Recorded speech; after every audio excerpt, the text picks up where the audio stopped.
আসসালামু আলাইকুম। Normal delivery নিয়ে 15টি প্রশ্নের উত্তর। 1. কত সপ্তাহে নরমাল ডেলিভারি হয়? উত্তর: নরমাল ডেলিভারি সাধারণত গর্ভাবস্থার 37 থেকে 42 সপ্তাহের মধ্যে ঘটে। 2. নরমাল ডেলিভারির জন্য বাচ্চার ওজন সর্বোচ্চ কত হতে পারে? উত্তর: শিশু আকারে বড় হলে নরমাল ডেলিভারি করা কঠিন হয়ে পড়ে। সাধারণত জন্মের সময় একটি সুস্থ বাচ্চার ওজন 2.5 থেকে 4 কেজির মধ্যে হয়ে থাকে, তাই 4 কেজির উপর হলে বাচ্চা নরমাল হওয়ার সম্ভাবনা থাকে না। 3. প্রথমবার সিজার করলে পরের বার কি নরমাল ডেলিভারি সম্ভব? উত্তর: অনেকেই ধারণা করেন যে একবার সিজারের মাধ্যমে ডেলিভারি করালে পরবর্তীতে কেবল সিজারই করাতে হবে, নরমাল ডেলিভারি সম্ভব হবে না। তবে এ ধারণাটি ভুল। আপনি ও বাচ্চা যদি সুস্থ থাকেন তাহলে পরবর্তীতে নরমাল ডেলিভারি করানো সম্ভব। 4. মায়ের কত বছর বয়স পর্যন্ত নরমাল ডেলিভারি সম্ভব? উত্তর: এটা নির্দিষ্ট করে বলা যায় না, তবে খুব বেশি বয়স হয়ে গেলে এবং অল্প বয়স হলে নরমাল ডেলিভারির সম্ভাবনা কমে যায়। 5. নরমাল ডেলিভারির পর সুস্থ হতে কতদিন সময় লাগে? উত্তর: নরমাল ডেলিভারির পর সুস্থ হওয়ার সময়টা এক একজনের ক্ষেত্রে এক এক রকম হতে পারে, তবে 1 বা 2 দিনের মধ্যে সে সুস্থতা বোধ করতে পারে। 6. নরমাল ডেলিভারি হওয়ার কতদিন পর আবার বাচ্চা নেওয়া যায়? উত্তর: এটা নির্ভর করবে আপনার শারীরিক অবস্থার উপর। কাগজে কলমে সন্তান প্রসবের 1 মাস পরই আবার গর্ভধারণ করা সম্ভব। 7. নরমাল ডেলিভারির ব্যথা কতক্ষণ থাকে? উত্তর: প্রথম সন্তানের ক্ষেত্রে ব্যথা 6 থেকে 14 ঘন্টা পর্যন্ত হতে পারে, দ্বিতীয় বা তার পরের সন্তানের ক্ষেত্রে ব্যথা 4 থেকে 10 ঘন্টা পর্যন্ত হতে পারে। 8. নরমাল ডেলিভারির লক্ষণগুলো কি কি?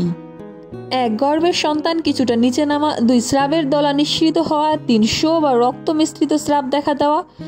4. জরায়ুর মুখ পাতলা ও প্রসারিত হয়ে যাওয়া। 5. পেটে অনিয়মিত মৃদু টান অনুভব করা। 6. নিয়মিত ব্যথা হওয়া। 7. পানি ভাঙা শুরু হওয়া।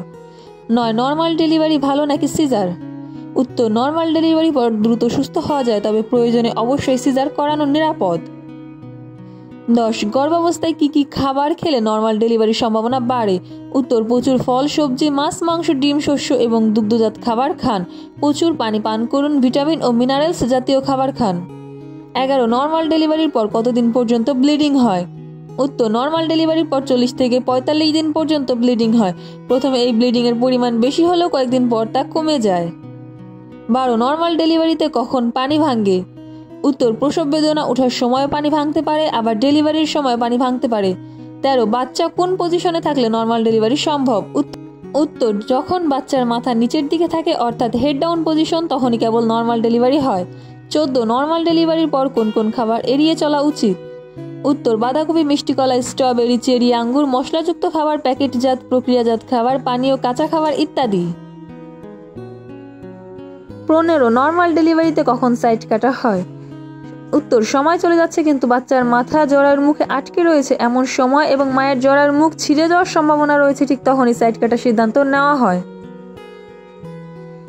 নরমাল ডেলিভারির জন্য মেনে চলুন এই 9টি টিপস। 1. দৈনিক 2.5 থেকে 3 লিটার পানি পান করুন, অর্থাৎ 8 থেকে 10 গ্লাস পানি পান করুন। 2. দৈনিক 30 মিনিট হাঁটুন। 3. প্রতিদিন কিছু ব্যায়াম করুন, আপনি যতক্ষণ পারবেন ততক্ষণই করবেন। 4. নিজের আত্মবিশ্বাস ধরে রাখুন। 5. প্রসবকালীন জটিলতা সম্পর্কে সচেতন থাকুন। 6. নিয়মিত ডাক্তারের চেক আপ করান। 7. সুষম খাবার খান। 8. মানসিকভাবে চাপমুক্ত থাকুন। 9. প্রতিদিন রাতে 8 ঘন্টা ঘুমান ও দিনে 1.5 থেকে 2 ঘন্টা বিশ্রাম নিন। 10. ভারী কাজ, ঝুঁকিপূর্ণ কাজ এড়িয়ে চলুন। 11. কুসংস্কার এড়িয়ে চলুন।